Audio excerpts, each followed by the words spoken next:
Shut up and sit down.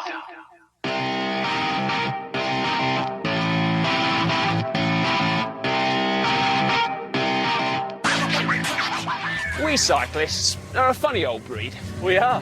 What type of rider are you? I'm just a regular bloke with a regular bike. I'm your average dad who enjoys a nice ride. I wear lycra and fluoro when I'm riding at night.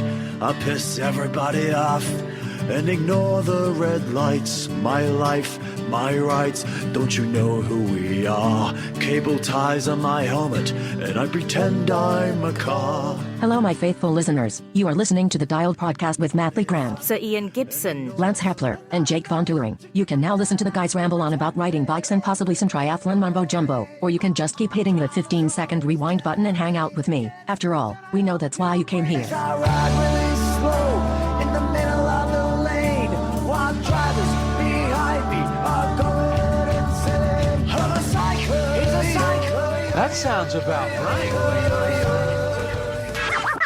Mark Twain gives this sound advice. Learn to ride a bicycle.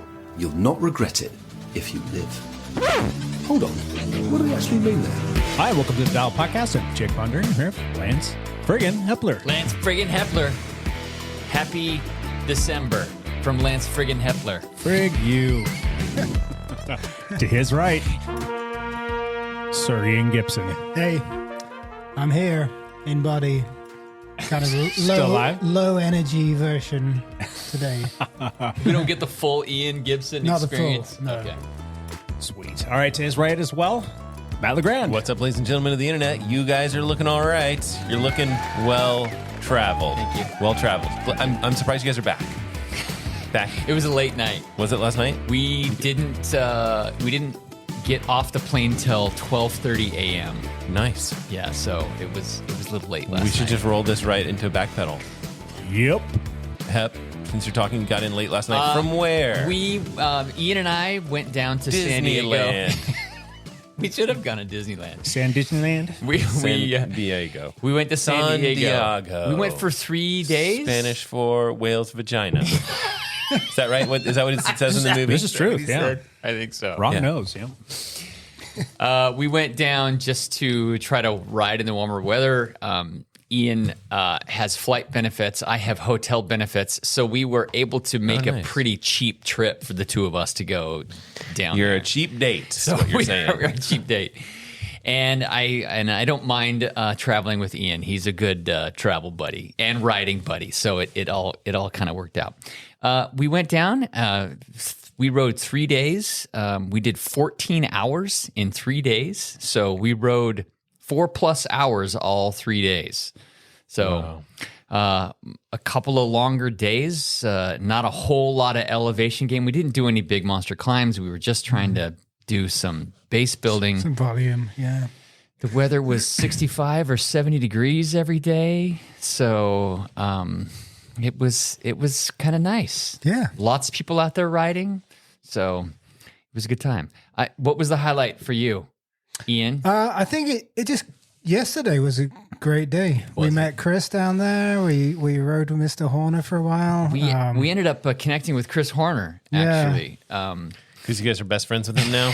Well, he actually saw us. He was down there. He's been down there riding for a week or two. Okay. And he saw me and Ian riding the opposite direction on the PCH. Oh, And that's weird. And he recognized the kits because he came to training camp. Okay, so he recognized the kits. He Okay. recognized the kits. Still, that's wild. And so Did he turn around and chase you guys down? We were in a weird spot where he did not.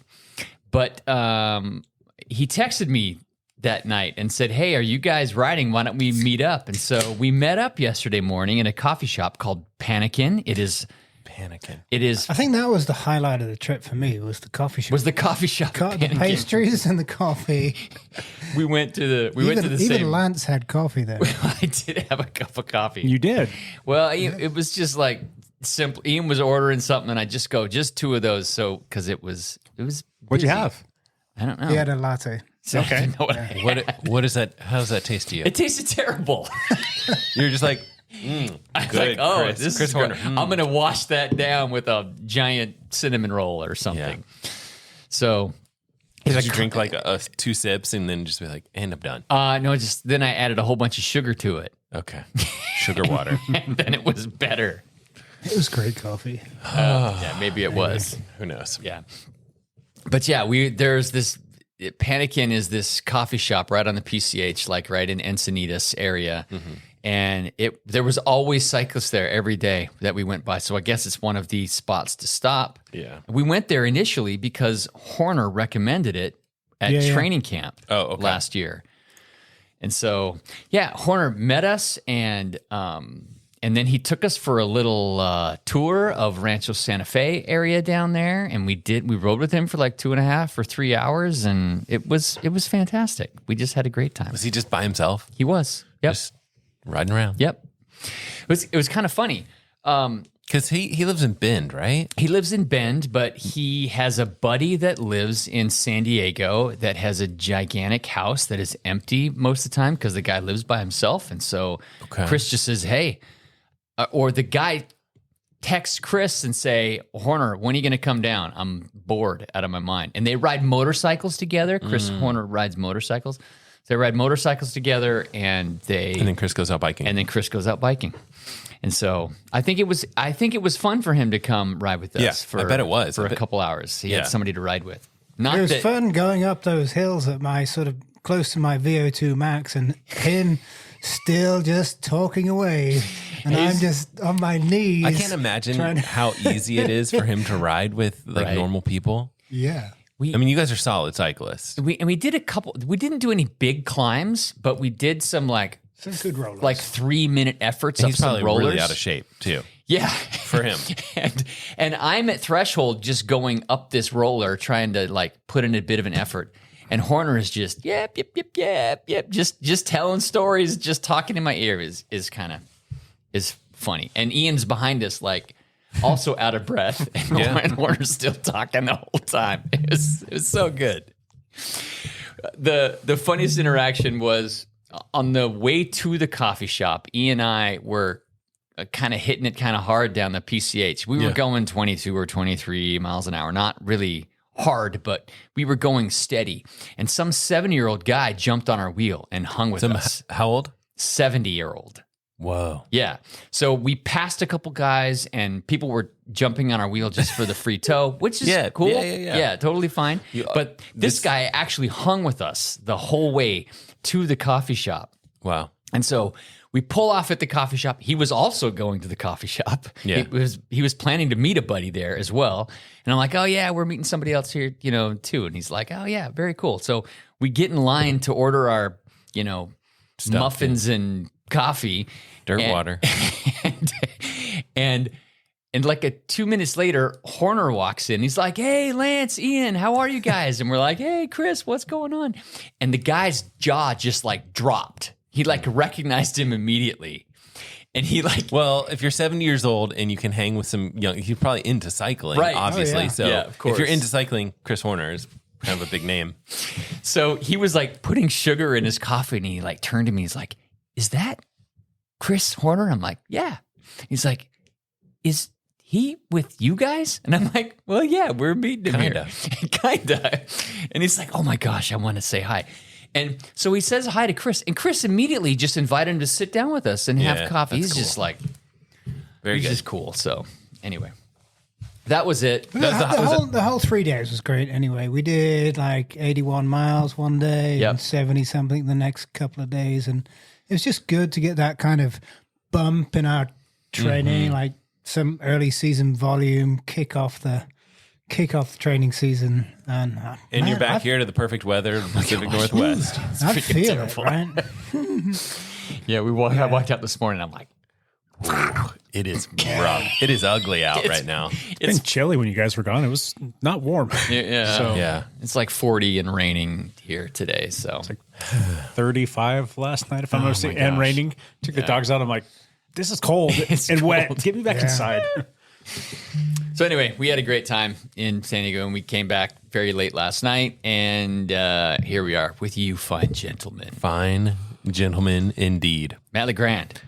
I went out biking. This is my quick, just mostly to get footage for the this bike wheel that I reviewed recently, and It was so cold. Like, so have we talked about this recently? I don't know. Maybe we talked about it off air or whatever. But like, last time I went out riding, it was like a week ago or something like that. Went out biking, had my normal cycling gloves or whatever. Came back, reaching the back jersey because I had taken my cycling gloves off or whatever, and I had one. I'm like, damn it! I've done that somewhere. before. Yeah, and so and I really don't have another good pair of cycling gloves. So I'm in the market for a pair. If you guys have any ideas, hit me up. Let me know. Maybe something from Dialed Cycling Labs, perhaps. Maybe, but also because I don't ride bikes anymore. Yeah. I've got Just a glove yours. for every single temperature and weather condition known to mankind. Do you have one glove that you can give the other one to? The funny part is I feel like the color's like a neon green color or something. It's a very like high vis, bright color. So there's no way you're going to have a match. It's just going to be. Anyway, that doesn't matter. I'll go mismatched any day of the week. But so I went out riding, and it was so cold that when I finished the bike ride, I came inside, and I was like, I think I have frostbite. Like I was like really, really hurting, and it took a long time. I just sat on my hands on the couch, and I just sat there trying to like warm them up gradually. I didn't want to like put them under like warm water because I was like, that'll just hurt. But I thought I had done damage. It's cold here. I think Southern California is the way to go. Oh. Other than that, I've swam a couple times and run a couple times. I think, swim meet. So I went to swim meet. Swim meet since the past podcast. And whenever I'm at swim meets, I'm always like looking for a reason to go out for a run. And so the swim meet is close to the Nike campus. And so I've been going over to the Nike campus and doing Nike campus loops. Oh, yeah. Which they have that like soft plush trail that goes around. It's about 2 miles to go around the campus. And so do a couple, you run over there, you do a couple loops. It's great. It's fantastic. I was going to ask you something. Sure. The national cross country championships were here in Portland. They always are. Oh, okay. So every year, I want to say, I'm going to mess up the name of this. Someone will correct me, one of the listeners, Glendover Golf Course. Glendover Golf Course. So, it's in Gresham. So yeah. Wherever it is, they do it every year here, and it's the Nike Team Nationals. It's called NXN. So they have NXR, Nike Team Regionals, and then they have NXN, which is if you qualify, which Camus has qualified before. It's just been 10 years since I last did it. Sorry, I'm tapping the... You qualify as a school or as a team? Individual as a team? It's really awkward because you're not allowed to... So after state, there's all these rules about when, what your team's allowed to do. And so you kind of have to have your team be a club and then do regionals. And then after regionals, if your team qualifies for nationals, well, then there's another rule that's if you qualify for nationals, you can keep training. And so it's we don't know if we're going to qualify for nationals because we haven't done regionals yet. So you basically go as a club to regionals and then you go to nationals. And Camus has gone the first 2 years that I coached. Super cool, super neat experience for these athletes to go to the biggest race in the U.S. for high school runners. Yeah, for high school cross country runners. Yeah, and it's right in Portland, so it's pretty neat. That's pretty cool. Yeah, anyway. They have to travel away to go to regionals and back home for nationals, so it's good. Yes, and it was super sloppy and rainy this past. I think it was this past weekend that the race happened, or it was either this past weekend or 2 weekends ago.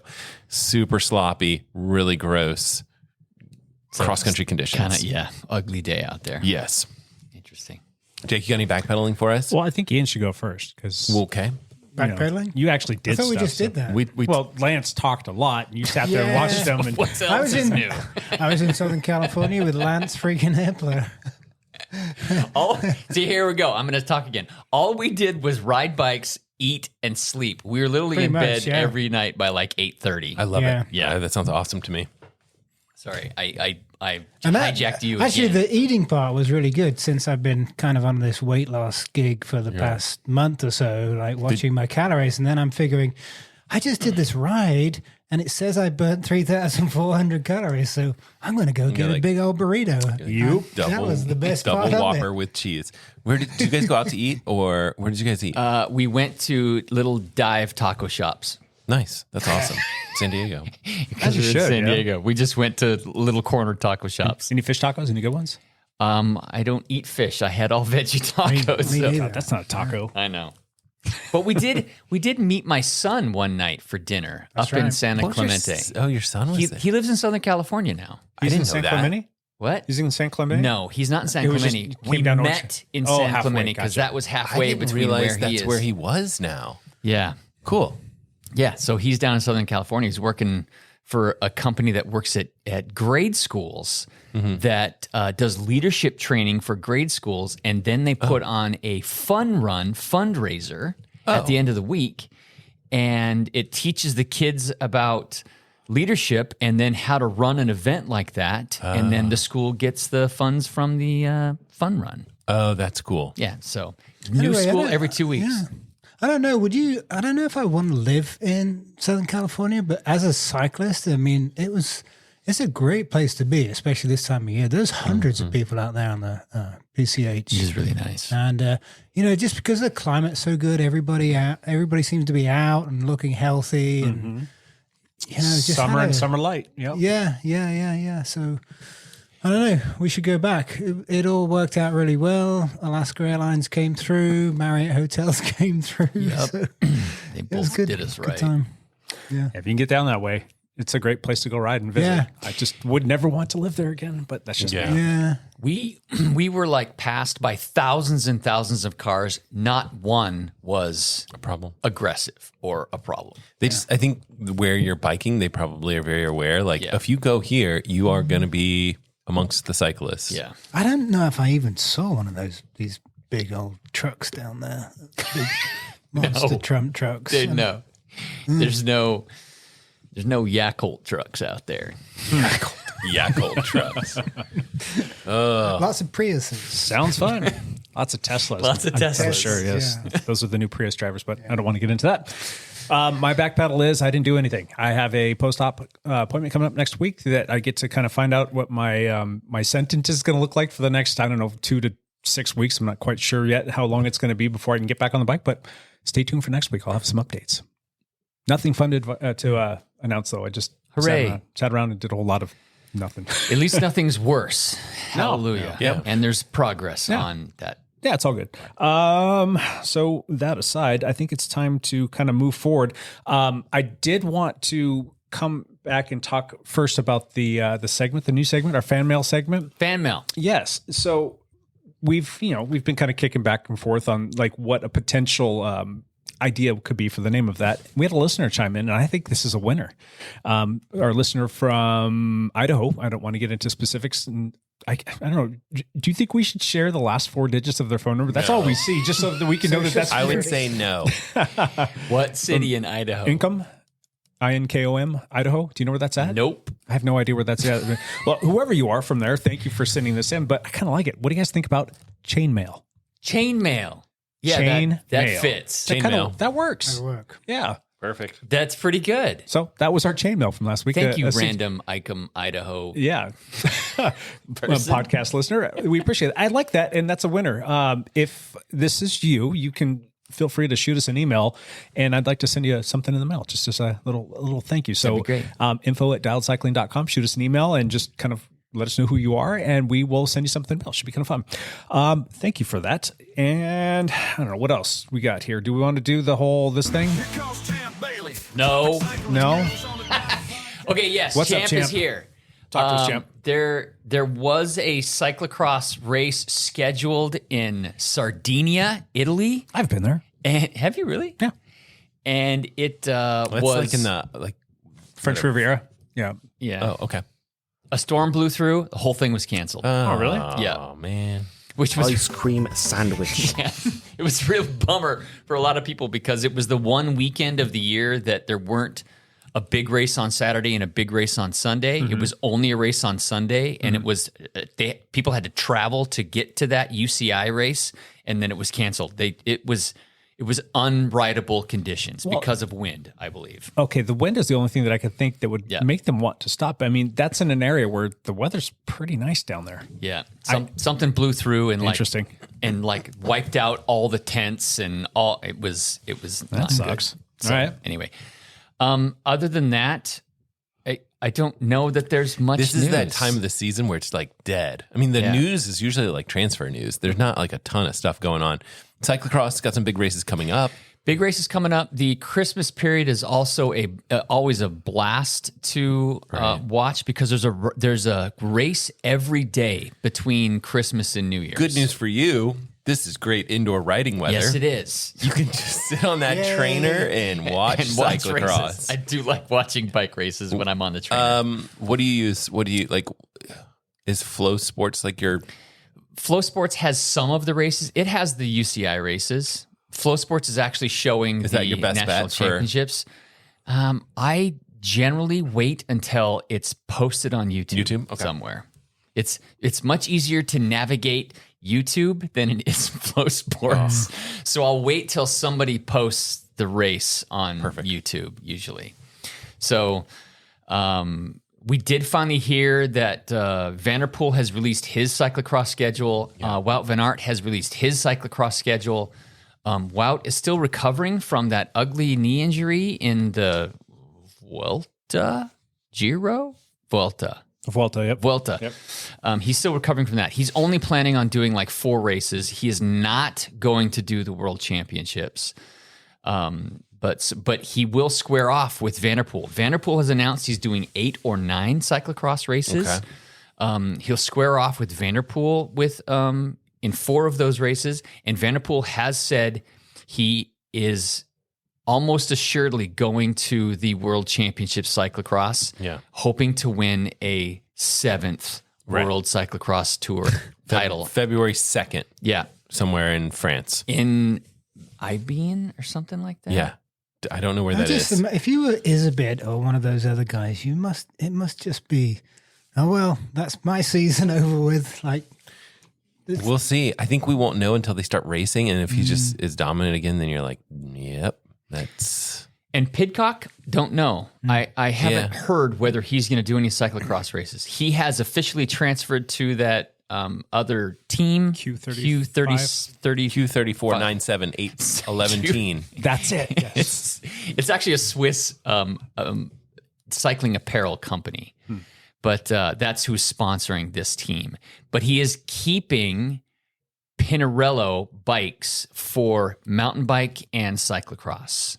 So he's still going to be racing cyclocross on Pinarello and mountain bikes, but the team has a different road sponsor. Scott, if I'm not mistaken. Yeah, that's right. Yeah. So he'll be racing. Which is interesting because, Scott, if they're sponsoring that team and he's on that team, they want him on their mountain bike. Of course. But Pidcock has a relationship with Pinarello already somehow. So he gets to do his own thing. I guess. It must have been part of his contract negotiations, their little contingency factor. There had to be all sorts of contingency factors. The contract just reads, I get to do whatever the F I want. Well, Pinarello, not for nothing, didn't they start making mountain bikes so that he would be riding on theirs? Because he was riding like basically a white labeled BMC 4-stroke. Yes, they correct. took off all the badging on it. And it was a 4-stroke, but do they even sell a mountain bike? Pinarello mountain bike? I think that they made one, and it was pretty much geared towards him for Pidcock. Yeah. Interesting. Yeah. So I don't know. That's kind of curious. But if you're going to jump over to a team that has a bike sponsor that makes mountain bikes, and they're good mountain bikes, that's what you ride. I mean, the Pidcock situation is very different. Just like, he makes 5 million euros a year, and I guarantee you, this team is not paying him 5 million a year. Yeah. They're probably paying him 2, which means Ineos is paying him $3 million not to race for their team. Wow. So because they're covering half, they have the contract with him, so they have to honor the contract. So now instead of having to pay him €5 million, they're going to probably pay 2 or 3 million euros, and the new team is paying the rest of his salary. So Ineos does get to save a little bit of money, but still kind of curious how that works though, because it's not like they didn't want him on the team. They wanted him, I think, but there was like relationship broken. Exactly. Why wouldn't they just? Why wouldn't both entities agree just to say, all right, we're going to go our own ways, and then they avoid the contract, and then he's free to sign with this other team? Yeah, wonder if it's how the contract reads. Like, if you break this contract, you still have to pay out. Blah blah blah blah blah. Like a lot of the contracts read that way. So right. So who knows? Depends on how good the agent is. Yeah. Curious. I'd love to read that one, but it is what it is. So who knows? Cool. What else? I don't know. Nothing. Cyclocross Nothing. Champ out. Please, thank you. We are having our cyclocross national championships in the U.S. It is in Louisville, Kentucky. Okay. The last time it was there, it was a terribly muddy week. So far, it hasn't been so muddy. There haven't been a whole lot. The age group championship races between 30 and 60 are happening today. So I don't know what's happened with those. The men's and women's elite races are tomorrow on Saturday. Is today Friday? It is. Okay. All day long. It's Friday the 13th. Sure is. Okay. So the junior elite and the elite races are all happening tomorrow. Those will all be shown on Flow Sports, and I think Flow Sports only. But the big news for us here in the Portland area is we had a local athlete win a national championship and put on a Stars and Stripes jersey, and that's Robin Cummings, former teammate of Dialed. He used to be they used to be on the Dialed cycling team. They are now on Team S&M, which is they used to be part of both teams. Correct. Okay, they're on Team O as well, so they're splitting 2 teams. So yeah, correct. So bouncing around a little bit. But Robin Cummings, he won the non-binary division. Okay. So they won the non-binary. Yep. Yes. Gosh, dang it. It's okay. You went into this saying, I'm going to screw this up so many times. We talked about it beforehand that I need to get the pronouns right, and I still didn't get the pronouns right. So hard. You've also done a good job on the first name. So Robin. That's changed. It's changed. Which is awesome. Yeah. And they did not list the name correctly on the website for the national championship. Robert? It's still listed as Robert. Gotcha. Okay. It's changed his They name can probably to change the results. Robin. Yeah. Okay. So Good for him. Very cool. So way to go, Robin. Fantastic. Nice work. Love it. Well done. Champ out. Well, hey, one other Glad quick they had a question. good race. You gave us one other little factoid about the national championship races for the 70 plus category. Oh, that was pretty cool in terms of the size of that field. And I think that you need to put that out there because, there's a lot of people that so there were don't realize how competitive you can still be as you get up there in age. And these guys they're crushing. Yesterday we're talking about freaking cyclocross in the middle of winter, So they had the national championships for mastermen 60 to 64, 65 to 69, 70 plus. And in the 70 plus division, there were 24 athletes racing at nationals. That is freaking awesome. Over 70. Wow. That's freaking amazing. 74. We have a big cyclocross scene here in the Portland area, and we have a 70 field as well, and there's usually 2 guys in it, which is great. There's 2 guys that show up that are over 70 and still race. But nationals, there were actually over 20 people. Unbelievable. This is inspiring. Yeah. Because I'm kind of dreading that. Like it's only 6 years away and it's going to be me and 2 other guys in my race, doing the 70s. But you're going to crush. Well, and everybody will be like, oh, he's doing great for his age. Well, I invite people to go out and ride with you and they will quickly change their mind as to, all right, this guy's legitimate. And seriously, like when we go ride with you, and I've said this a million times, I'll say it another million times. Like when you've got your hat or your helmet on, your sunglasses, and you get in your tucked position and you start throwing down the watts, and if you didn't know who Ian was, you'd look at him thinking, that guy's got to be like 30 or 40 something. That's just how you handle yourself, and that's how you look on the bike. You're legit, takes his dude. helmet off. Oh my God. That's an old guy, but yeah. Even more inspiring. Oh, see, let me get this right. The 70 to 74 field had 24 people in it. All right. The 75 to 79 field had 8. Nice. That's fantastic. And there was a 90-year-old that also completed the race. National champion. Yes, national champion. Sweet. Frederick Schmidt from Geriatrics. That's the team he's on. Oh, that's awesome. It's called Geriatrics with an X at the end. Who are they sponsored by? I don't know, but I just read that. That's fantastic. That is good. All right, that's it. They should have some sort of big pharma sponsor. It should be, right? Yeah. This is started by so-and-so cardiology.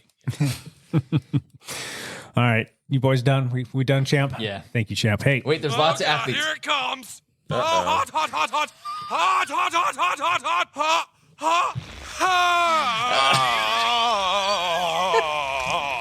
Lance just gave birth to a hot seat question. You got something there for us, buddy? No, I don't even have a good question. All right, who's got something? Who wants to go first? I can go. I can always go first. All right, go for it, Matt. All right. So, cyclocross season. Lance already alluded to a lot of this. Wout and MVP are going to go toe to toe 4 times this season. Yep. Who comes out on top?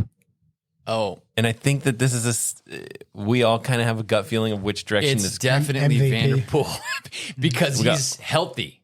Yeah. Vanderpool's healthy. Anyone think that there's a chance for Wout to win No, one? I don't. Do you think that he's going to get second the whole time? Do you Okay, think he's Wout gonna, is a 3-time cyclocross world champion. yeah. He's won 3 times. MVP's won 6, so I get it.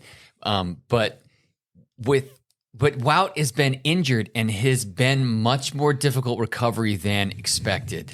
So he's still kind of floundering a little bit. Is he? Or is he? Or is he? That's a good question. They do kind of keep those cards pretty close to the chef. Yeah. there's no chance. Do you think he gets second? Yes. You think he's going to get second? Those two are heads and tails above everybody else. So Wout will go with MVP and they'll drop the field like they usually do. And then at some point, MVP either kicks and wins like he always does. Yes. Or he drops Wout because Wout's not quite the shape that he should be. Okay, MVP had a phenomenal year last year. Is it still too much? But how old is he? What is he? 29? I don't know. That sounds possible. 28? Something like that? Hitting Someone there, yeah. I was going to say 30. Yeah. So he's got to be still just being able to handle all that volume. So what did he win? And last Wout year? is similar, like maybe just a couple years older. Yeah, 2 like years a older, year maybe. older. Yeah, something like that. Yeah, that's right. Because they've raced each other for when they were juniors. Since they were like 11 and 12 years old, they've been racing each other. Yeah. Belgium versus the Netherlands. It's a big thing. It's a big thing. So are we going around the table saying like hot seat question? Everyone's saying MVP. Yeah, Kinda have barring to. some All right. kind of Okay. accident Then or injury. then I'm going to go with like the reverse psychology and say there's no way that Wout Van Aert's going to win. Okay. Please, Then, Wout. all right. So then I'll say Wout at least wins 1 out of the 4. That'd be awesome. Of the 4 head-to-head matchups, huh? Yeah. Anyone else want to win? Yeah, Are you they- saying they- all 4 MVP gets? Well, last year they squared off, 8 times? And I don't think Wout won any of them. Yeah. Did not. So So- they came close. They sprinted it out a couple times, but I think he still got it. I'm gonna Right? Wout's gonna win 1. We'll bet a beer on it, and we've bet beers before in the past, and I have no idea because we can't remember the bets that we make. So that's There's no record. Just Lance go back. doesn't drink beer. I know that's As what well have as that not- he doesn't non-alcoholic drink beer that- coffee. I don't he drink doesn't- coffee either. He's okay. no- he's no- Coffee and a beer is the bet. No matter what I win, because if Lance wins, then I just if I I hand it win, to you, and I then give it back to yes, you. exactly. That's a good point. Wout's 30. Okay. Van Poel is 29. okay. Oh, you guess we're right. Wout's all older by a year. Yeah, pretty close. Okay. Yeah. Cool. That's my hot seat question. That's all I got. Nothing too hot. Oh, you know what? Hold on real quick, though, because MVP actually turns 30 in January. So he's coming boy. up on it. So they're pretty stinking close. I think Wout's, well, not, I think I know his birthday's in September and Vanderpool's is in January. So they've only got, 4-month separation between the two of them. Wow. That's it's thought that pretty they close for 2 guys to be that So dominant. when Yeah, does that's true. MVP make his first appearance then? When's that going to be? Soon. I want to say December 22nd or something like that. is next Zonhoven, December 22nd, Cool, that's next weekend. and the 23rd. So he'll race Saturday and Sunday, and then the following weekend, same thing, Saturday and Then we get into that. no, then it's Christmas period, Yeah. and then it's like Thursday, Friday, Saturday, Wow. Monday, to Wednesday. Yeah, oh jeez. Yeah, it's like 8 races in like 10 days. It's nice that these races are not so long that they can't race like back-to-back days. I don't know how much it takes out of them, because I don't know what it's like to train at that level. It's But, a like, 60-minute race. right? So, but then these guys are fit as a fiddle. It's and all so- top end. Yeah, I'm sure they're going hard. I'm surprised to see like after 4 days of hitting it hard every single day that like if you were to race, I equate things to running because that's how I think. But if you were to race a 10K, which is a 30-minute race, and you were to do that 4 days in a row, you would be donezo. Just ripped. But I find if I've any like hard training ride or particularly a race, it's those sort of brief 2-minute efforts at full power when your quads get a massive burn on that gives you the fatigue into the next 2 or 3 days. It's just those very short, very sharp efforts. And Mathieu Vanderpool. And those 60-minute cyclocross races, that's pretty much all they are. It's like that. It's just one effort after the next at that massive high intensity. Yes. Like, unless you're so fit that they don't even bother you. it would take me a week to get over the initial sprint out of the start, I think. Yeah. Right. Because it's 1,000 absolutely watts for full the gas. first 30 seconds. It is. It's more than that. Yeah. All those guys are doing more than 1,000 watts off the starting line. Yeah. It's pretty crazy. Crazy. You know, it's interesting because of the way the Christmas period ends up, a lot of the bigger athletes were going to skip this last weekend Sardinia race, Right. so Okay. they could do a bigger training block to set them up for the Christmas period. And so a lot of athletes were skipping that Sardinia race, and then it gets canceled. So the ones that actually showed up really got doubly screwed because they had a shot at winning a World Cup. Yeah. Without some of the big names, and then And they probably messed up their training. I don't know. You know, yeah, it would have, because if they're there in town, and they're there in town and the weather's not crap. great. Yeah. Good. Hot seat questions? Okay, so my hot seat question will bounce off of that. Perfect. Okay, let's hear it. Is there any way Vanderpool doesn't win the national the world Yes, championship? absolutely. Lance has burnt all his matches. Wait, that's the same Burned question. all his matches. That's from Dylan. I love Dylan. We need to have Dylan back on. He's fun. He's hilarious. So MVP, there's so many things, right? Like injuries happen in cycling all the time. Yeah. So he is one mistake from being done with his cyclocross season before it starts. So How many world championships does he have? Because didn't last year, like in a 12-month period, he's he got had a lot of world he had championships. he had the road race world championship. He won the gravel world championship. I think there was 3 of them. Cyclocross. And cyclocross. Thank you. Yeah. He won cyclocross, the roads, and gravel. He had 3 world championships in one 12-month You period. should get like an extra stripe or 2 on your Is there a chance, though, that the rest of the field, like the full-time cyclocross guys, have gotten better over the seasons? Will they be getting closer to the MVP and they're not? There's always 1 or 2 that have a good day at a particular race. And they're right there. And they're with them. Yeah. But it ends up just getting away from them at some point. Real quick, Vanderpool has 6 cyclocross world championships. 6, like you have alluded to, he won in 2015, 19, 2020, 2021, 23, and 24. He has 1 gravel world championship in 2024 and 1 road world championship in 2023. Okay. So mildly succcyclist. Then. Mildly, yeah. He's a decent cyclist. And if he gets a 7th in February, he will tie the record for cyclocross world championship by some dude. Yeah. It's Belgium, probably. Can I have like a little Eric Vanden. little tangent hot question for you real quick? This isn't my hot question, but it's going to bounce off of yours that bounced off of Matt's. Okay. You're a company. You got a marketing budget and you've got some money to spend. All you of it. You want to sponsor a rider. Are you going to sponsor Vanderpool in his prime? Or are you going to sponsor Tadej Pogacar? Oh. I guess you could say that Vanderpool's kind of still in his prime. What kind of company are you? What do you do? Does it matter? Yeah, it matters. If you're cyclocross juice. tires or something Orange like juice that. whiskey shots. Orange juice whiskey shots, then Tade. Definitely Tade, right? Let's just say that you're like a tech company or you're an automotive company, something that's kind of nondescript, but you want to not nondescript. Tech company, Tade, automotive company, MVP. MVP. For sure. MVP drives a Lamborghini. Lambo. Yes. Right. Or several Lamborghinis. Some of it's going to Depends on which day, which color. Going to depend on where your market is, though. I mean, True. That's true. In Belgium and the Netherlands, those guys are literally household names. Yeah. They're superstars. So you backing those guys would hold a lot of clout. Yeah. I don't know. That would be a tough one. I mean, you got 2 good guys. I mean, Tade's personable. He's considered the best cyclist in the world, but road. I mean, He only does road. Yeah, and Vanderpool holds his own, and he's got a world championship there. He races the gravel stuff and cyclocross and mountain bike. I mean, he's a little bit more diverse. So, and you got to look at like both good looking guys, but you know, VP probably draws a little bit more on that side of things. Not that it's kind of a subjective thing, but we were checking him out. Yeah, later. We've got a poster above my bed. People, the nice general ass. population who are not cyclists, it's the Tour de France is everything. It's the only bike race that most people know about. So in that respect, then I would say Tadej for sure. Gotcha. I think Vanderpool has the bigger draw, the bigger audience, because it's across 3 or 4 different disciplines that he does, and so there's more racing year round. But cyclocross is a pretty small spectator. I mean, it's just not the same as like road more niche, cycling, but you go over especially to in Europe. Europe, it's You ever been to a cyclocross race? Well, I did one time. This one time I went.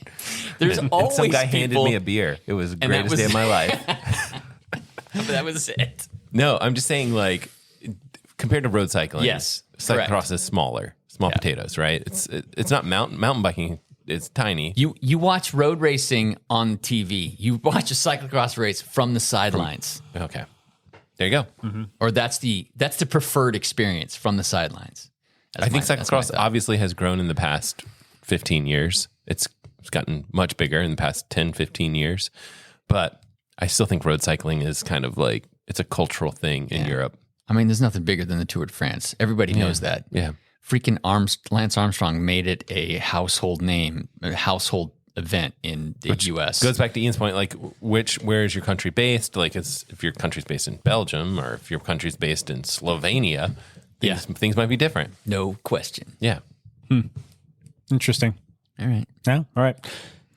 Sorry, I didn't mean to hijack your question. Just Yes, you did. curious.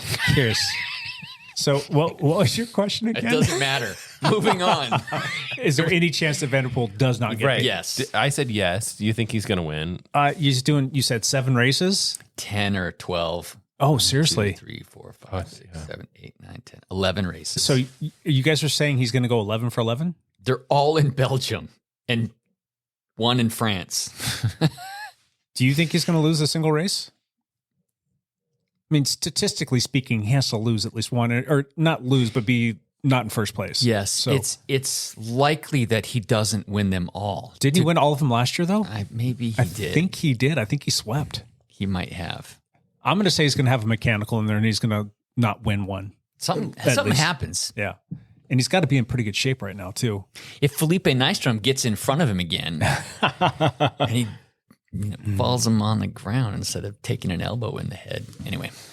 Anyway, that's a good question. Gibbo, you got yours? Yeah, let's bring it back to us as cycling sport participants. And given that we're kind of getting into the middle of training season, cruelly, I would add, because so many of our races and events this part of the world happen kind of early springtime. So we're forced to train in this horrible, gloomy crap up here.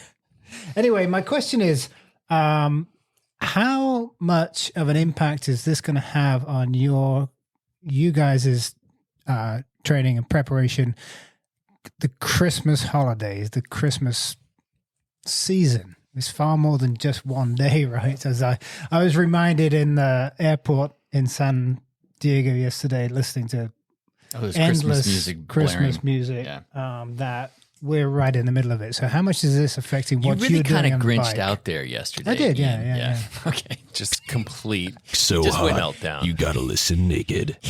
He went full Ebenezer there for a moment. Yeah. I think I wish we could just have Christmas Day. I love it. It's a great day, but right now 3 months of Christmas is too much. Too much. I think that it definitely plays a role where for me, I'm not wanting to like go on a big like diet binger until opposite of binger until after like Christmas holidays, probably like January 1st makes a lot of sense for me. Like I always do like a dry January or I think last year I did 2 months. And so I'll try and do something similar, but I don't want to start that before Christmas. Yeah. So I think that's common, right? That's, I think that's super common. Yeah. My wife she almost like cleared out the store because like she was just like, oh, it's going to be the holidays. People are going to be coming in and out. Like, we just need wine on hand. And I'm like, you just cleared out Costco. They don't have any wine over there anymore. Like, it's all at our house now. And then I was like, well, might as well open up one of those bottles. And so, like, last night we had wine. We put ornaments on the tree. It was fantastic. Okay. But, like, yeah, it's not a great time for me to be like, got to buckle down. Right. When you're hanging ornaments on the tree, you're not on your trainer on Swift. I should have been on the trainer trying to hang ornaments at the same time. That was a rookie mistake. Who sits on their trainer and listens to inspirational Christmas music?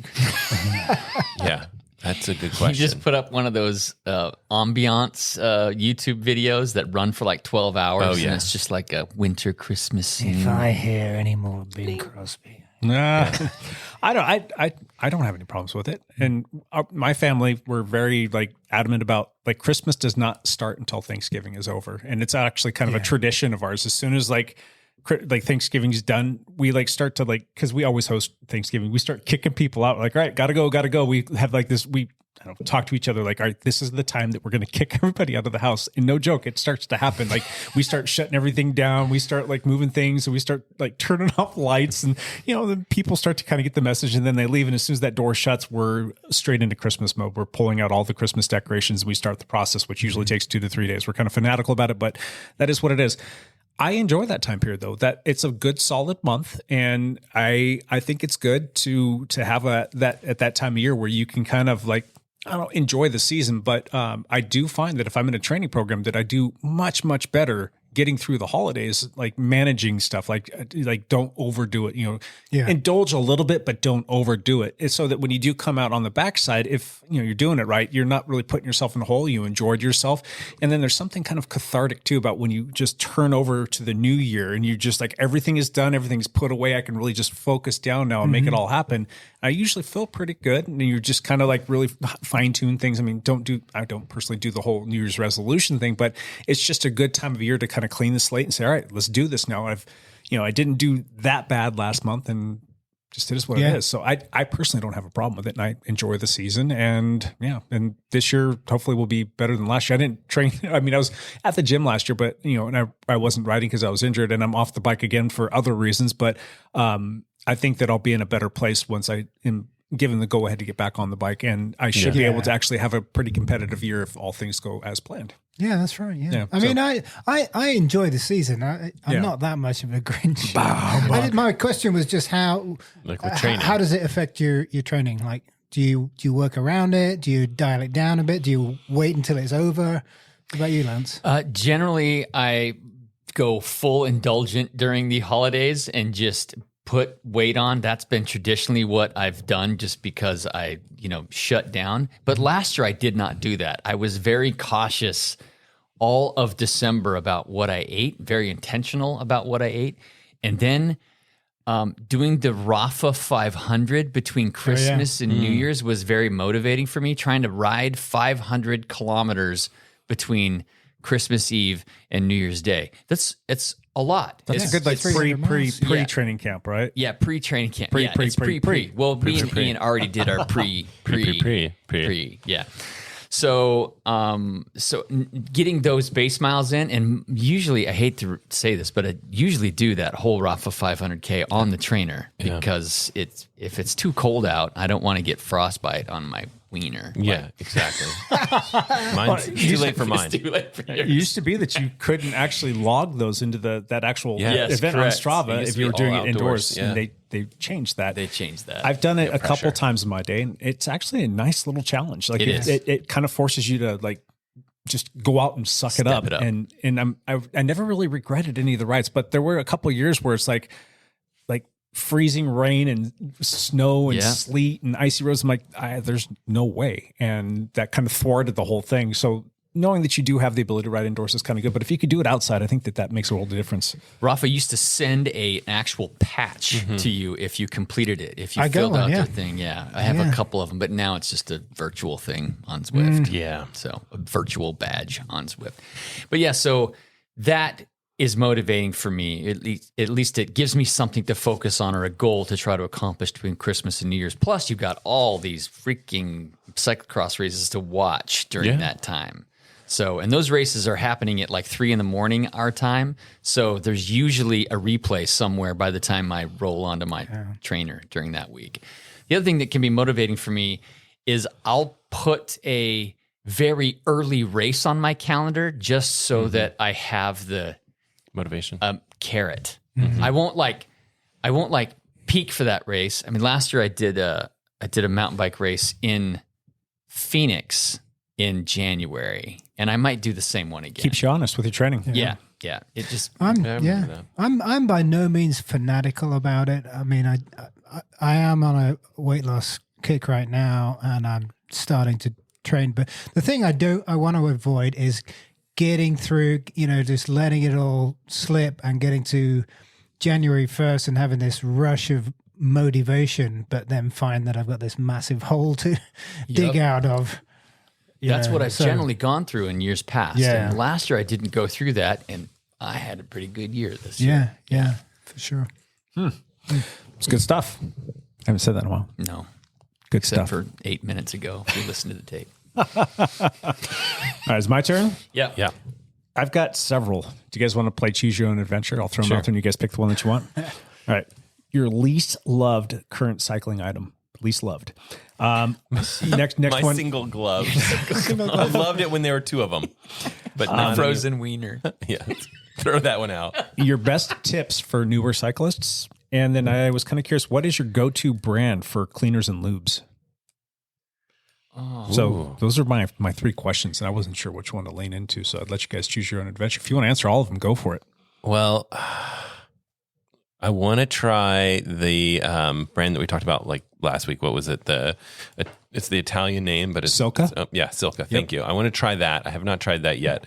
I still use, I feel like it's called like rock and roll. It's like this, it's rock and roll gold, and the color's kind of like yellow. For the chain lube, yeah. And I still use that, and that's got it's kind of a wax-based lubricant. It's good. Solid. Yep. Solid option. So we're going to go with the lubes and cleaners. What do you use for your cleaners currently? You want to try the Silka stuff, and I know. Newsflash, it's pretty awesome. Yeah, I know. That's definitely something that's interesting. I can't remember the name of it's like this for like degreasing. It's something called like Simple Green. Have you guys ever heard of it? Yeah. I don't know. That's what I've used. I don't know any better. Easy verde. Yep. All right. I use Muck-Off's degreaser for my I have that too. chain. Yeah. It's easy because just having like a spray can helps. Yep. Yeah. You just spray it on and wipe everything down. So that's generally what I use. You're a Muck-Off guy? I like Muck-Off stuff. Muck-Off does good. Makes But good my stuff. lube, I've been using Squirt. Still on the Squirt stuff, huh? Yeah. All right. Squirt's good too. I like that. I've been using when I ride bikes, the Silkas, their super secret chain wax stuff. That stuff is really good. I quite like it. I used Squirt for a long time. I like that too. I don't know, those. Is the Silka stuff not as messy as Squirt? Correct. It is less messy. Yeah. It's less messy. Less messy from my experience. I could be wrong, but it's less messy. What about you, Ian? What are you using these days? WD-40. No, I don't know. I don't know, to be honest. I've been to a few races, and we keep getting these little bottles of lube handed out with the pre-race packets. Yeah. And it lasts forever. So I just some generic white bottle of lube. Yeah. Do you use any special cleaners for like cleaning your drivetrain and cleaning down your bike and cleaning off your rotors and wiping everything down to make sure isopropyl alcohol, basically. The whole, top to bottom? Alcohol on your rotors. Yeah. I mean, it works. And in your whiskey. I got one of those Park Tool chain bath things. Yeah. Fill that up with isopropyl. It does a great job to clean the chain off, let it dry for a while, and then I think a lot of the guys that are really big time into drive chain efficiency, that's how they clean their chains. Yeah. So well, see, I've come from an aviation maintenance background, and now we use that all the time on really expensive jet airplanes, so it works for my bike. You use what? Isopropyl alcohol. Isopropyl alcohol? A certain percentage, or is it any... No, just if you need to degrease something, you just spray it, hose it down with. Yeah, but there's percentages of the. I usually get the higher percentage. Like whatever the 90. it is. 90. Where do you pick it up? Freddy's, Walgreens. Yeah. Okay. Yeah. Costco's a good place too. Costco's got it. Yeah. We use a lot of isopropyl alcohol down at the lab, and I just buy it in bulk at Costco. Yeah. Okay. Yeah. MEK, tricol, ethylene, all that stuff. There are, and kind of the reason why I wanted to ask this question is there are so many different ways to skin this cat now, and there's a lot of brands that are bringing stuff to the market that are like multi-steps to like getting cleanliness and efficiency and lubrication and all that other fun stuff. It's just weird how it's marketed to cyclists. Yeah. It all does the same stuff, but then it's lemon scented or it's... Muck-Off has a bunch of different things that they offer, but they do keep it relatively simple. Like, hey, here's a good wet lube and here's a good dry lube and here's a good degreaser, and that's going to work pretty well for most of your bike. And then they've got other specialty cleaners for rotors and washing your bike and all that other kind of stuff. And then you get into Silka, and yes, it's a little bit more expensive. And yes, they do have some multi-step cleaning processes. But what I like about them is they kind of back it all up with some science of like, hey, this is what you're using, this is how you use it, and this is why, and this is what it's actually doing. You don't have to do the whole thing, but if you're looking for that little marginal gain, that's their jam, and that's a really good system to kind of use and follow. You guys the Dialed Cycling Lab offers a chain waxing service, right? Correct. What does that entail? What do you get for that? You bring in a dirty chain and they give you a nice clean wax chain, or do you is it like part of a brand new chain? Like how does it work? Yeah, we've got special hydrosonic cleaners that we use and special solutions that will let them sit in there to get completely stripped down and clean. And then we've got a separate one that we use to do the full waxing and then the full drying process. And then we'll reinstall the chain for you or just give it back. So, if you've got a chain that hasn't been worn out, we can do a full cleaning for you. Or if you wanted to do a new chain, we can set you up with that as well. For new chains, do you guys same thing, pull off whatever the company has in there and then put something? Okay. You got to strip it all the way down to basically just the raw, naked, clean metal. And then to know if they need a new chain, the best thing to do is a chain measurement tool. Yep. That's your best bet. So cool. And then you also need to make sure that you clean the drivetrain as well. That's kind of the key component that sometimes people don't fully remember to do, because you don't want to put a nicely fresh, clean, waxed chain on dirty chain rings in a cassette. It's just not happy time. So make sure that everything's clean. And you can actually take all of that stuff and throw it in with the chain when you're doing the ultrasonic cleaning. So good call. Yeah. So, but there's a bunch of cool different brands out there that provide stuff. But I think that those are kind of all of our favorites. Like the alcohol that you mentioned, that's a key thing that I think that people need to keep in their garage. Get yourself a good squirt bottle and get some stuff in bulk and just have it around, and it works for a multitude of different purposes. Do you guys have a cleaner that you use to get tire sealant off your bikes? Anything special there? Rag. I just peel it off. Well, you got to be careful. That first thing you thought you were going to say you pee. Pee on it. Pee on it. Uric acid. Yeah. Silka does make a solution in a bottle that you can spray on there to get sealant off. If you let it sit for too long, it will really bind to your bike, especially if it kind of gets hit with some sunlight and kind of cures almost on there. Interesting. So they do have some stuff that works. However, full disclosure, I still have not tried it, but I need to, because I went out and looked at my gravel bike the other day. I'm like, there's sealant on that thing, and I need to get that off. And I went and sprayed some stuff that I have in the garage, some like degreaser, some alcohol and whatnot, tried a couple different things, and it wasn't taking off. I'm like, it might be time to try that stuff. Give that a try. Yeah. I'll report back and let you know. Yeah, let us know. Yeah. Cool. Do you guys want to jump on any of those other questions real quick? Do you guys have any of your best tips for new or newer cyclists? Any pro tips out there?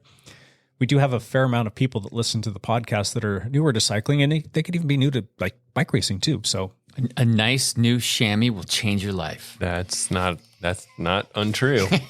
That can be important. All right. Ian, you got one? And change that chamois. Don't sit around in it for too long. Yes. When you finish your ride, don't jump right in the hot tub in your chamois. Soil it. Like someone I know. No, not off the top of my head. Go watch GCN. Almost all of their videos are geared to beginner cyclists. Seems like so. Cool. I could throw this out there to basically get connected with the community, talk to some seasoned pros, some people that have been around the block for a long time, and get the tips from those guys. But seek somebody out like Ian. Yes. Little plug for you. Sorry. Little coaching advice so that you can get on track. How about you, Matt? What you got for new cyclists? Yeah. Make sure you always wear your helmet. Yep. Don't go like Lance again, not to throw Lance under the bus, but here he is with the bus coming by. We got to throw him under something. Always wear your helmet. It's always safe. Better be safe than sorry on that front. You do have to take care of your bike. Like we talked about degreasing and lubing your, bike, things like that. I think a lot of new cyclists don't realize that's part of the process, and they might bring their bike to the shop once a year for a tune-up. Whereas I feel like anyone that has been biking for longer knows like you kind of have to take care of your bike and take care of your bike, and your bike will take care of you, hopefully. I think my biggest tip that I can give to somebody that's newer to cycling is get yourself a bike fit, or at least go do the homework and the research to figure out what a good fit for you would be. There's a lot of good resources online that you can use to get in that ballpark. You'd be amazed at how many bikes come through where you're like, oh my Lord, how are you riding that bike and still in one piece? I mean, that can be super uncomfortable. It can really change your whole like outlook on how much you like cycling. We don't want you to not be around, and we want you to be able to like just kind of settle in and be happy as a climb. Like you need to get on a bike and feel like you're at home, and that's like a natural position for you. And there's so many people that come through. It's like, yeah, you should probably like drop the nose of your saddle down a good 10 millimeters, kind of a thing. And like, or your seat's like, squatted way down and your nose is high and you're way back trying to reach things and the bars are shifted too far. I mean, you see crazy stuff, and you always want to try and give people some tips there. So there's some good resources online. The University of YouTube's a good place to go to learn these things. But yeah, buy a radar or ask for a radar for Christmas. I just thought of one. Let me just say, if you are completely new to cycling, learn how to fix a flat tire. Yeah. And do it and practice it in your garage before you go on the ride, because you'll get stranded out there. It's not a question of if, but when. Yep. So 100%. Yeah. There's a lot of pro tips there too. So that you don't get yourself in a bad way. Anything else? What was that? What was your third question? Your least loved cycling item right now. I already said.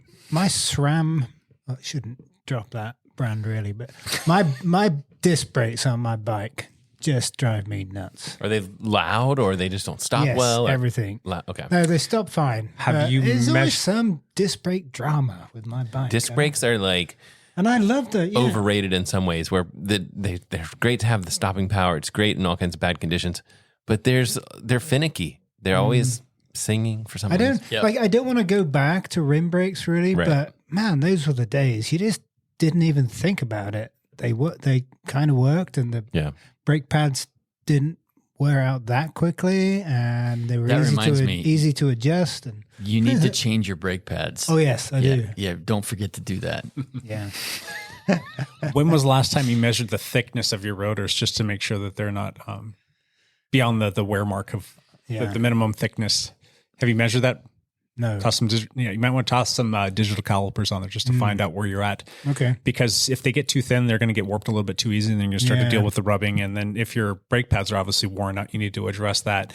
The other thing is you're on the 11-speed SRAM Red, if I'm not mistaken, and we're 2 generations beyond that now. They have made some significant improvements in the braking technology. The latest iteration of the Red that came out is utterly fantastic. It's just so nice. And the braking power that you get out of it now with just like one finger barely pulling it in is like night and day difference from the last generation. So what would he compare that to the older 11 speed, and it's a pretty significant difference. What would he have to change? Can you mix and match? Can you just do the I don't know if I'm not sure if the shifters are backward compatible with your generation of the 11 speed. I'd have to double check on that. There's a chance that they might be, but if that were the case, and they were, and they would pair up with your derailleurs, that could be something for you to consider. And you wouldn't even have to go with the Red. If you wanted to go with the Force and save a few bucks, that would be an option for you as well. I wonder if some of it is the hydraulic tube routing through in the integrated cockpit, the way there's lines. Yeah, if they're getting pinched or kinked in there. Pinched or something, might be it. I have my rain bike has got Shimano Ultegra disc setup. I've never had an issue with that bike. Sure. And it's got external, cable. External hydraulic lines. So, yeah. I need to take a peek at it to kind of see the skinny on that, what's going on with your bike. But once you get it set up, it should be pretty solid. And I rode the last generation of the Red for 4 years, and I never had any problems with it at all. It was pretty rock solid. Now, Lance, you were riding the same generation as Ian's for quite a few years. Were you having issues with yours rubbing, or having just problems with it in general? I always had to tune it up a little bit. Yeah, tinker with a little bit more. But this latest generation, not so much. Gotcha. I don't have to adjust it as much. Even flying down there, I didn't have a plug for my brake pads when I traveled, and the pistons both got pushed out while we got there, but I was able to push them back while we were building our bikes, and it didn't rub. It like solved it. Yeah. Cool. So interesting. Sorry that you're having issues with that. Sorry, that's your most hated thing. Maybe we can remedy that for you at some point in time. How about you, Lance? You got anything right now? I just spent the last 3 days writing the Wahoo Ace, the new Element Ace computer. Did you really? Yeah. Okay. I used it exclusively for the whole week. I'm very curious to hear what. Kind of funny that I also carried my Bolt in my pocket in case there was a problem. Yeah. So I was like double recording, even though I didn't upload the second ride. But I shouldn't say hated, because I actually love everything about that computer except the size. He's a big boy. It is a big boy.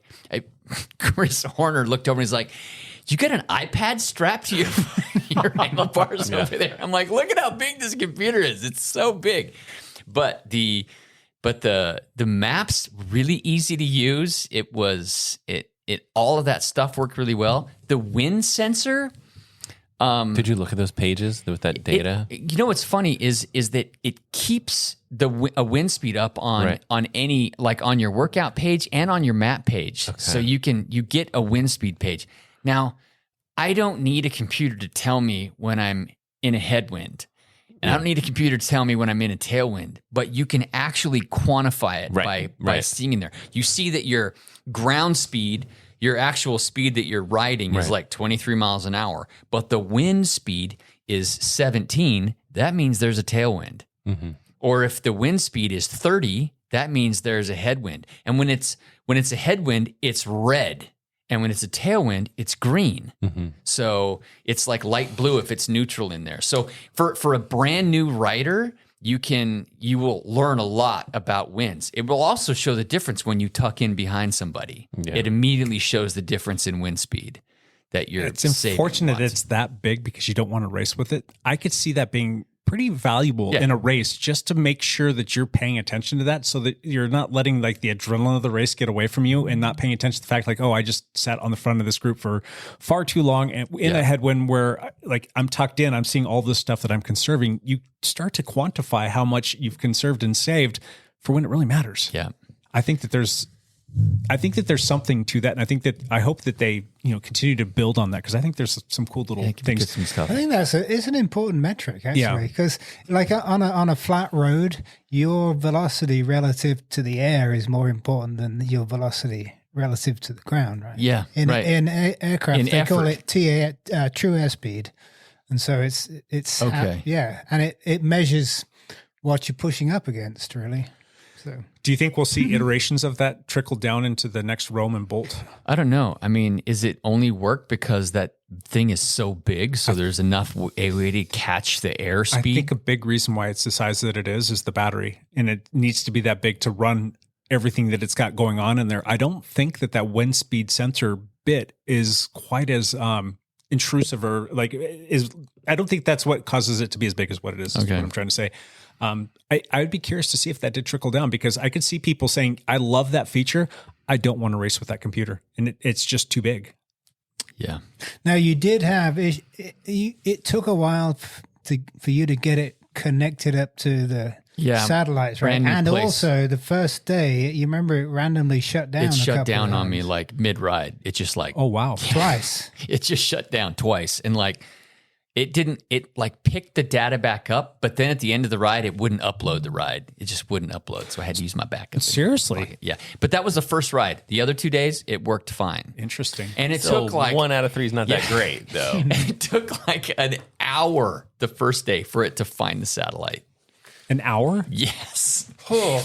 So maybe it was because of where we were at, but it took I had to go outside and like wait for quite a while for it to finally connect to the satellite. I think I read somewhere that they said something to the effect of, you need to make sure that you update the firmware on this. I could be thinking about a different product. Did you check the firmware to make sure that there was... I checked it. It was all good? Yeah, it was all good. And you use the other app now too, right? Yeah, separate app. So a problem with that is I can't download my my workouts on it yet. There's no link to download my work. You can download Wahoo's workouts onto it, but I can't It won't push to Strava, and you can't download it. No. You could probably export a GXP file or a FIT file and then upload it to Strava manually. I don't know, but I have to imagine that you have that capacity. So that's frustrating. Is that I couldn't there was a day I was going to just download and have the workout on my computer, but I couldn't download it. Yeah. But I'm doing workouts from FastCat right now, and it doesn't have a link to that Wahoo app. It has a link to the Wahoo Element app, but not to the Wahoo app. I see what you're saying now. So it made a difference. Battery life, we rode for 5.5 hours one day, and I finished the ride, and it was at 80%. Oh, really? Yeah. That's Do you have it like timing out or anything I have like it that? at auto. I had them both set at auto. Does that mean it times out every 5, like with 5 seconds? Does it really seem really quick to you, or seems reasonable? I didn't have it time out. I had it on. Okay. So backlight on. So the backlight stayed on the whole time. I was under the impression that you have the option for it to, cycle down at whatever time interval, like 5 or 10 or 15 or 20 seconds, but then it would somehow capture like the sunlight to kind of brighten the screen up a little bit. Yeah, there's an auto dimness setting. So depending on sunlight. Okay. So if it gets dark, it will go down too. So visibility of it wasn't good? Yeah. What's that? The visibility? Yeah. Yeah, pretty good. I still... When there's sunlight behind you, it's hard to see. Gotcha. When your head is casting a shadow on your head unit, it's hard to see. And we did have plenty of sunlight. That was nice. Yeah, there was a lot of sunlight. So, so there were some things. There was a lot of things I really liked about it. What would you do? Would you train with this one and race with your bowls? Yes, Is that like what you're thinking you might do? Okay. I would. Yeah, I would. Having it to train with was nice, but I'm not doing it unless I can download my workouts on Right. it. Yeah. Got it. They've got stuff they need to fix. There's right? stuff to fix. Yeah. Like I couldn't back out and see the elevation for the whole ride. I couldn't see the elevation profile for the whole ride, which I check periodically because I might be on a climb and I'm thinking, is this the big climb for the day or is this the first little climb? And then you back out and watch the whole elevation profile and you're like, oh, this is the little climb. The big one's coming, so don't go too hard. And it doesn't do that yet, even though the freaking box shows the picture. Right. Yeah. Yeah. I think a couple people talked about that. They're like, the box shows something that this thing can't even do. Like you can't show the whole route. Whereas, anyway. Just for the elevation profile. Yeah. So sounds like half-baked, a little half-baked. Yeah. At least they'll get it all fixed, but it'll take time. The volume control on it is better than the other Wahoo computers. Like it's either like too loud or just dead silent. And this one I can mute it enough so it's not so blaring to other people. Did you use the bell? I did use the bell because we rode on Bike Pass and we came up on people, and I ride with the map up.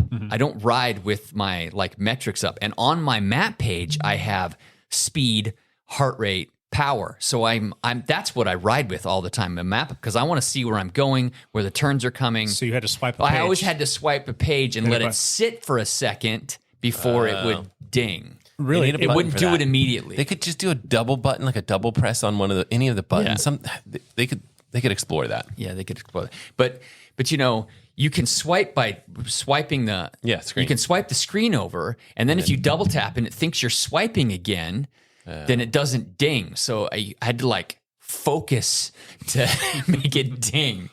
And it doesn't do it on all the pages. It only does it on a couple of the pages. So you have to imagine that they're going to have people that are going to start complaining about these exact things, and they're going to go through and read, okay, this is a consistent problem. Let's fix it. Because it's just a firmware thing that they need to update, and we're good to go. Yeah. Is there anything about it that can't be made better? We'll just say that the firmware is hardware-wise. Is there anything about it other than its girthy size? No, I don't know. I mean, I like where the buttons are. You can still use the buttons to zoom in and zoom out. You can still use the buttons to change pages. Brightness of the screen good. The clarity of the resolution of the screen's good. Yes, better. Yep. Yeah. Mapping was good. And every map in the whole United States was already downloaded on it, and all of Europe was already downloaded on it. That's nice. Wow. Yeah. Well, that's cool. So some of that stuff was good, but I have the longest computer mount that you can get that is and it still puts a skid mark on the corner trying to get it on and off. Seriously? It doesn't. Yeah. So you telescoped that out all the way. All the way. I telescoped it all the way out, and then I still have to like kind of. Sometimes you can like push it down and then twist it and then twist it back up. I don't know if you've ever done that, but yeah, but it's like it's not titanium, it's aluminum, so I don't want to bend it either. So, but okay, you didn't use the one that came with because I don't have round handlebars, so I can't use the one it came with. Okay, my handlebars are oval shaped, so that mount doesn't work with it. Oh boy, a lot of little things to take. A lot of little things, but on the whole, they should be able to resolve a lot of these because they are firmware based. Like you can go in there and rework the software on that. That's it'd be fun to see. Anybody else have anything else that they are not liking so much right now? No, all good. No, I don't write enough to have an opinion on this stuff. So, plus I get to try all sorts of different things. So I'm not really confined to just one.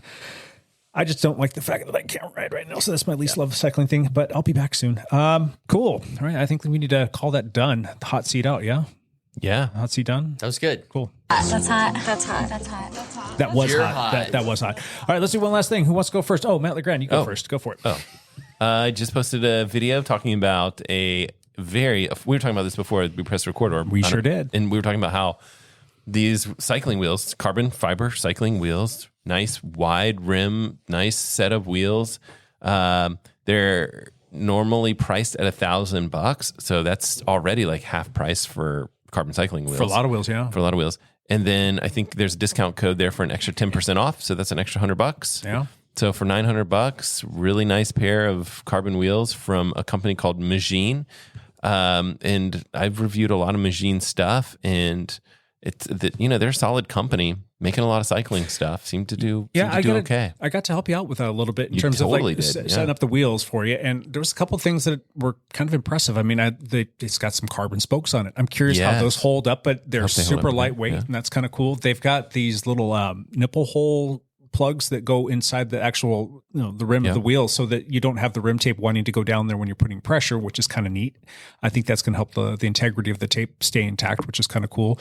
It just that the price point is really like that's good. I mean, I want to compare it to something that's relatively close, and the only thing that I can think of off the top of my head that's going to be a carbon wheel that's from a notable manufacturer that's going to be close to that price range, is still going to be $400 more, is going to be the Zip 303S's, which are pretty solid wheels. Oh, really? Okay. I think your wheel set, if I'm not mistaken, is a bit lighter. So in comparison, that's 1,390 grams for this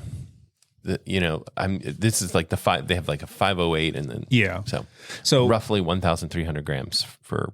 I have to look at the Zip ones. I think that's still lighter than the Zip wheels. The one thing that Zip has going for it, is its name, but they do a great job of standing behind those. They've got a lifetime warranty on them, and it's very simple to take care of that. You just send it back to them, and you get a either fixed or brand new wheel sent back to you. I mentioned that in the video. I'm 1530.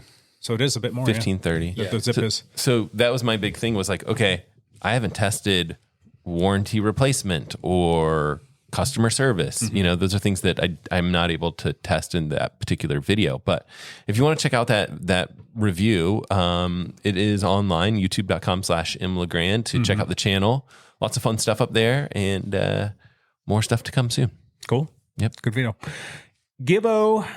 Last week I mentioned a regular Saturday training ride that we're going to be doing here in the Vancouver, Camas, Portland area. Unfortunately, tomorrow again this is like week 2. It's certainly looking crappy. It's kind of dismal. Rain and 40 degrees? What are you talking about? 95% chance of rain and 40 degrees. So unfortunately, it looks like that's not going to happen. But we will get these rides together. So it's not called the HTFU ride? Right. No. Okay. It's going to be cool. Hopefully it's going to be a regular thing, and it's going to be, like I said, zone 2. So basically a long, steady distance. It'll be fun. But unfortunately, again, tomorrow's not looking like it's going to happen. Gotcha. Too bad. Cool. All right. Yep. I don't really have anything to share, I don't think, with it. My daughters, who've been living with us for the last 2.5 years, have finally bought a house. Where did they buy? They're in Washougal. Sweet. Wow. They found a house right in kind of the downtown area of Washougal. Oh, that's cool. So I'm glad they're kind of in the area. It's just nice to have family close. Yeah, so they're excited. So we're doing a ton of work getting the place ready for them to move in. We don't want them to move out, but we realize they're adults and they have to do adult things. And right on. Congrats, Darby and Julie. Downtown Washougal's nice too. It's like a cool. It's up and coming, yeah. They're right in between Washougal and Camas. Oh, okay. Yeah, so not far from the Washougal Greenway Trail. Yeah, actually. sweet. Yeah, so cool. My one last thing is this coming Sunday, we've got our ninth annual Ugly Christmas Sweater Ride that we're doing, which is kind of crazy. Is it 9th or 7th? I can't remember. I don't know. Sunday the 15th? Sunday the 15th. And we will be rolling out of Dialed Cycling Lab at 9 a.m. And we'll be riding over to Vancouver to the Compass Coffee Shop, and we kind of do a little regroup there, and it's kind of fun just to take over that coffee shop. There's bikes everywhere, line out the door. Everybody gets some coffee. We hang around and talk and shoot the breeze and take a picture. Then we will ride back, and it's just a ton of fun, and it's a blast to see a bunch of cyclists out there wearing their ugliest Christmas sweaters, and a lot of people decorate their bikes with all kinds of stuff and Christmas lights, and people are always honking and like cheering us on when we're riding down the road. It's just a really good time. Again, I can't freaking ride this, but I'm going to be there somehow, some way. If you got a scooter and you live here locally, can I borrow that? Anyway, but I'll be out there to help support that. And what this really does is it kicks off our little fundraising campaign. It's our Bikes for Kids campaign where we raise money to buy bikes for less fortunate kids. So that'll be, is this year 9? I can't even remember. I should know these things. My brain's too full of all kinds of stuff, but we've been doing this for a lot of years and it's been a lot of fun. So if you're around and you're in the area and you want to come out and ride, it's a total casual, go slow social pace and just a lot of fun and good coffee and good people. Come out and raise some money and ride bikes. Love it. Yeah. You guys going to be there? I will be there. Yeah. Matt, you come I don't have a Christmas sweater. I can look and see. Our Sunday, I know we have like 3 things on our list on Sunday. It's like some piano stuff and things like that. So I'm going to look and see, because if you guys are going at 9 a.m., that might work. Yeah. It's it's 9 a.m. I think the weather, if I'm not mistaken, is actually looking decently good. And I just confirmed it is the 9th freaking annual. I was like second guessing myself because I'm like, really hasn't been that many years, but yeah, it's the 9th annual. Yeah, it should be fun, but come on out. Good times. Love it. All right, guys, anything else? That's it. All right, I got stuff to do. We got to get out of here. So thank you, everybody, for listening. We will be back next week with another one of these. And until then, bye for now.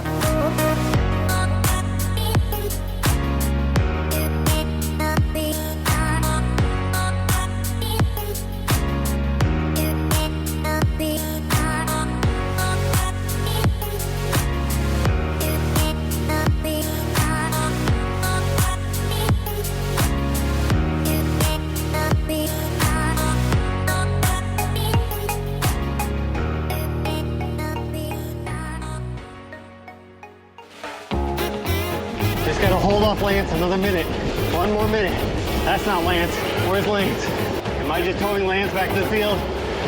Dang it! I should have dropped him by now. Ready for Operation Park the Bus. I'm gonna stick with Lance though. He's not gonna know I hit him. Good, I paid that guy to cut off Lance.